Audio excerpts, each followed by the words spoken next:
Thank you so much for that. It made me kind of feel a little bit important, so I appreciate it. And I also thank you all for the opportunity to be here today to speak with you. I'm here to share a little bit about what I do for a living. But before I speak about what I do, I feel like I must define who I am. I come from a family who, they're all from Mississippi, and even on my mother and my father's side. My maternal side really believed that education was the equalizer for Black folks. So I call them like education pushers. They were teachers, librarians, principals, anything that has something to do with education, they pushed that because they believed that's where the change would come. However, me being a teenager at 18, although that was my foundation, I thought I fell in love. So I became a child bride, and at the age of 19, I became a young mother. And within like 4 years, I ended up leaving my husband with 3 little girls. My oldest was 3, and my youngest was an arm baby. So immediately, I fell so far from grace, from where I came from. I knew about education. I have teachers in my family. I have principals. I have well-off people who society values their thoughts and ideas. However, because of my present circumstances, I didn't receive any of that type of support. So I was basically relegated to like a third-class citizen and treated as if I was a burden to society, even though I never had Section 8, because the waiting list was so long. I always worked 3 jobs, so I didn't qualify for 10F. So I really wasn't that burden, but that's how I was treated. So, from the time I left my ex-husband up until the time I became a licensed attorney was a total of 16 years. And in that time, I also had 2 boys, a set of twins who are autistic. So I was navigating life as a single mother of 5. And you can imagine the type of stigma I had to fight with. So even in that type of situation, I always remember education is the great equalizer. So I went back to school. I got my bachelor's from the Ohio State University. Then I came to Mississippi because I was tired of the cold. I was living in Ohio. And then I attended Mississippi College School of Law. So again, I'm talking about what I do for a living. So after I graduated and I passed the bar, the first time I took it, I had to sit back and just think about the support that I was now receiving because I'm in law school. And now I'm an attorney.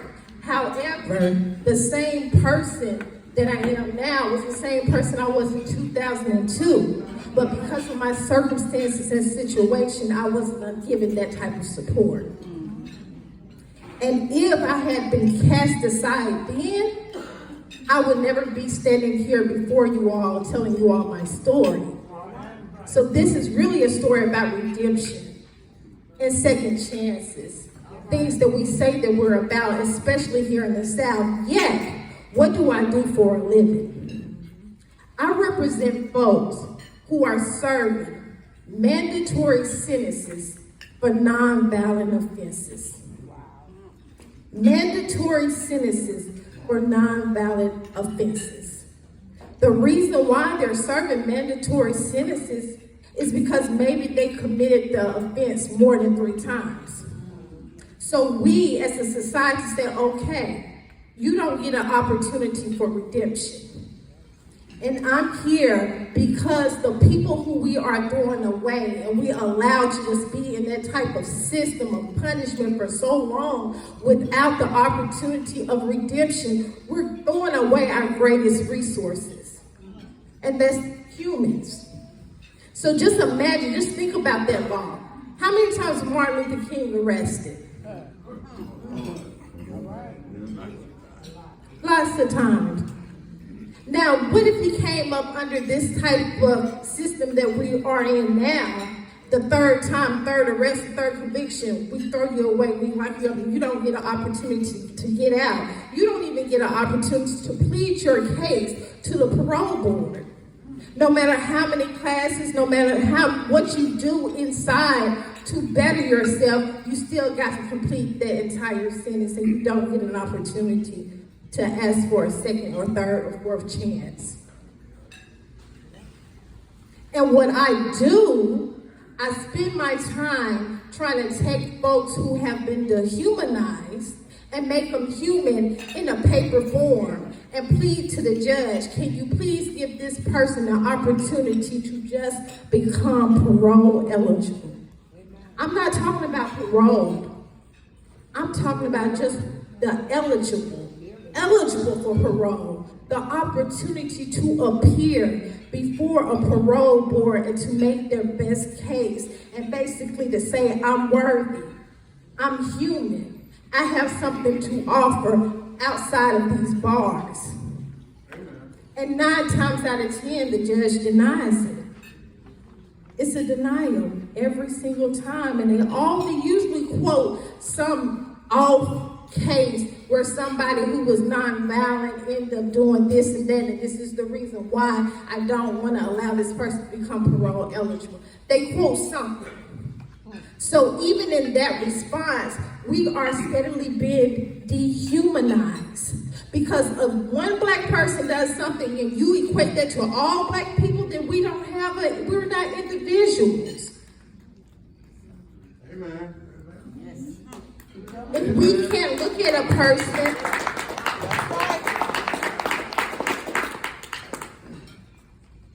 and just respect and value the individual as a human, and as if they have something to offer, because they do.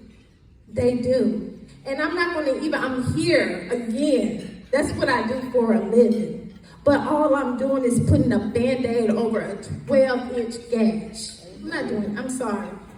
Yep, if I'm the one supposed to bring the help, it's not coming. It's not coming. It's not coming in the criminal justice system, and it doesn't look like it's coming in the healthcare system or the public education system. It's not coming. We have to help ourselves.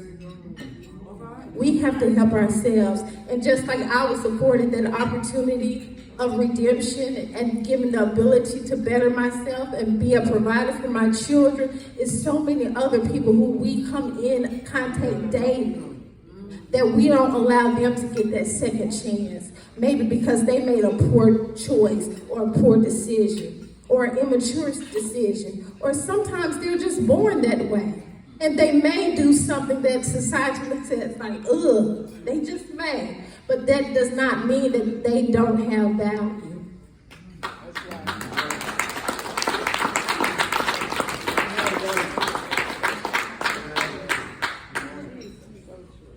Yeah. So as a community, the little bit that I do, I would like for us to all kind of do it collectively.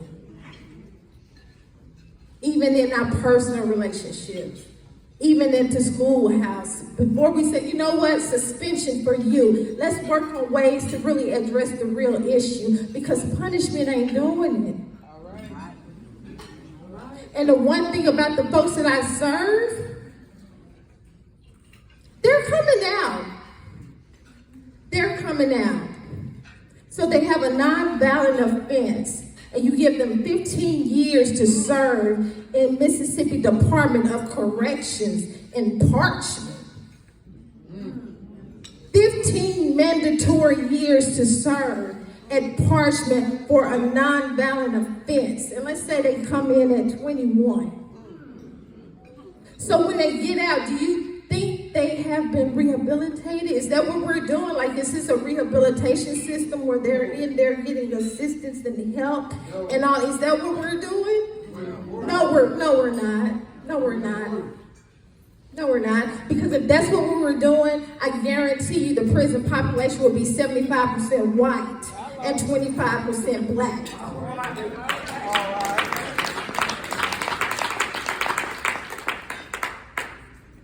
So that's not what we're producing. No. We're creating more harm. We're destroying more families. We're throwing away people who are valuable. They may be the next creator. They may be the next change maker, the next investor. And we have thrown them away. And we sit idly by as if that's okay. And it's not. It's not. So that's what I do. I try to take people who have been dehumanized by the system that we live in, and I try to make them human when they already are. They're human. People we label as felon, convicts, criminals.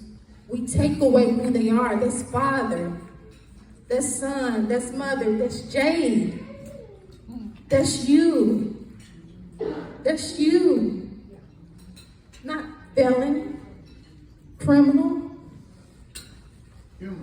Humans. Amen. That's right.